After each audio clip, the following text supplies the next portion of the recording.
Donc ils montent la bombe comme ça, quoi. Oui. Des bombes de 100 kg, 250 kg. C'est une bombe de 250 kg incendiaire qui est en train d'être montée. C'est-à-dire qu'elle peut brûler combien d'hectares, par exemple?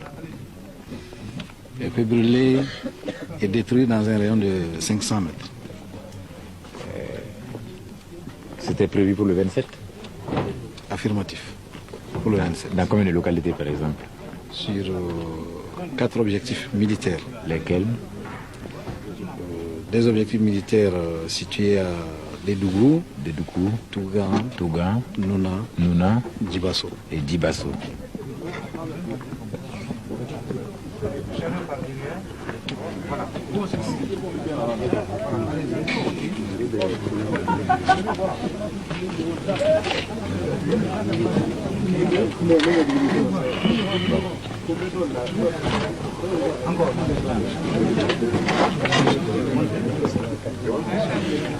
Mais en cas où vous êtes chargé, lourdement chargé d'explosifs comme ça et que vous essuyez des attaques, contre-attaques de l'ennemi, comment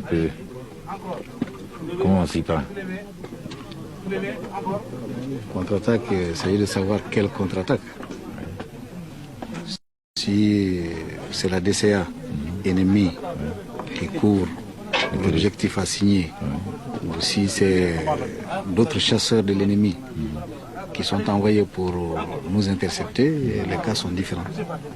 Et si c'est la DCA, par exemple, c'est ce qui est plus connu par exemple du grand public. Si c'est la DCA, comment on fait? La DCA, nous nous référons généralement au renseignement.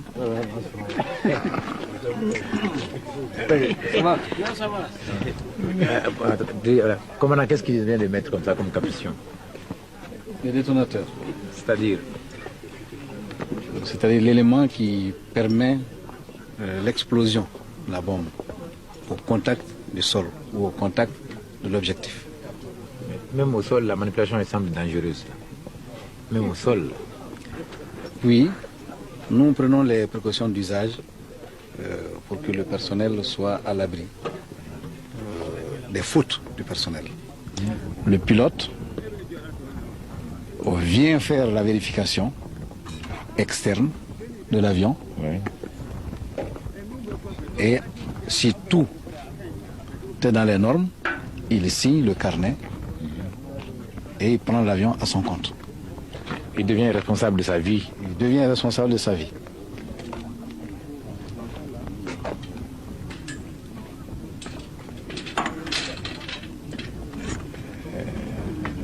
Cet avion de guerre, la vitesse de croisière approximativement, hein? Ici, nous ne parlons pas de vitesse de croisière. J'avais déjà rectifié. Il y a des vitesses de convoyage qui diffèrent selon les altitudes. Selon les altitudes, nous prenons la vitesse la plus économique. Et il est permis de dire que sur cet appareil, il existe une vitesse maximale qui s'exprime en nombre de Mach. Ce n'est plus un kilomètre qu'on parle, mais un nombre de Mach. Cet avion peut voler à plus de 2 Mach, c'est-à-dire plus de 2 fois la vitesse du son. De destruction et démoralisant impressionnant sur l'ennemi.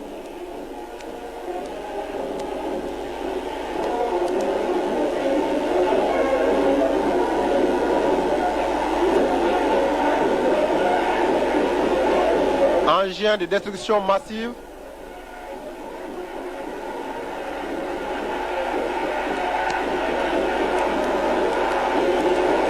Provoquant un impact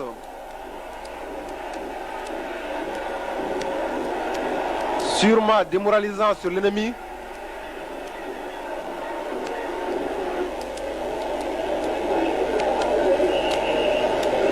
Engin possédant également une très longue portée.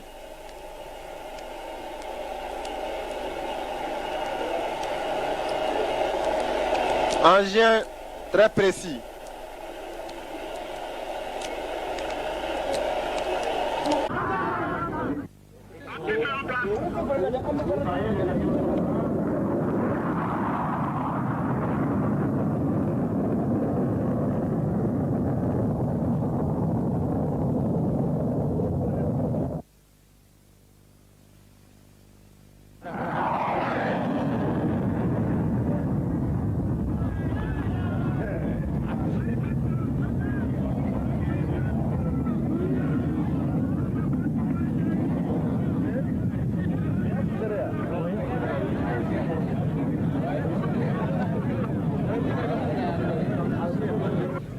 Voilà, mon lieutenant, nous assistons à passage d'avion de chasse. Effectivement, on assiste à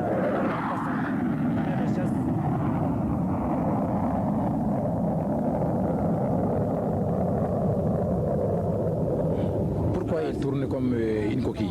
il tourne puisque ce sont des figures de combat, si vous voulez. C'est plus précisément, ce sont des figures tactiques. Il va déclencher.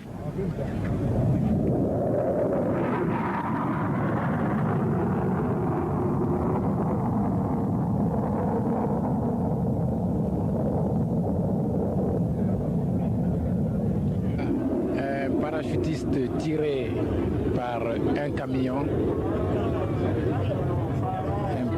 Le para est tiré par un camion.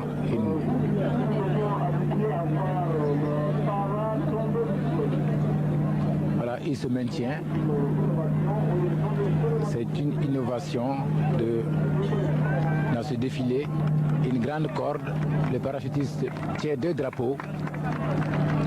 Il est tiré par un camion et il passe au-dessus de nos têtes. On est habitué à voir les parachutistes descendre du ciel, mais pas tirés par des cordes. C'est une innovation.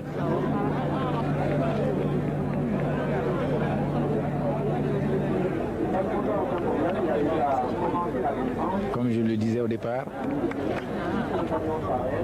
le défilé a grandement réussi. Voilà, il regagne la terre. Très bien. Il a atterri et sans tomber, il est fortement applaudi. Un défilé mémorable en ce jour du 20 janvier 85. Voilà, lieutenant Issa.